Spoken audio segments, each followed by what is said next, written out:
అగ్రరాజ్యం పంతం పట్టింది. ఐసిస్ ఉగ్రవాదాన్ని అంతం చేస్తామని కంకణం కట్టుకుంది.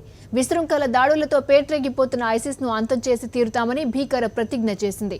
అమెరికాలో మళ్లీ దాడులకు పాల్పడతామంటూ ఐఎస్ ఉగ్రవాదులు హెచ్చరించిన నేపథ్యంలో ఆ దేశ అధ్యక్షుడు బరాక్ ఒబామా తీవ్రంగా స్పందించారు. ఈ విషయంపై వైట్ హౌస్ లో 14 నిమిషాల పాటు మాట్లాడిన ఒబామా ఐసిస్ ను సర్వనాశనం చేసి చూపిస్తామని తీవ్ర స్వరంతో ప్రకటించారు. ఉగ్ర మూలాలు ఎక్కడున్నా సరే వాటిని నాశనం చేసి తీరుతామని, ఇస్లామిక్ స్టేట్ సహా ఏ ఉగ్రవాద సంస్థను విడిచిపెట్టబోమని స్పష్టం చేశారు.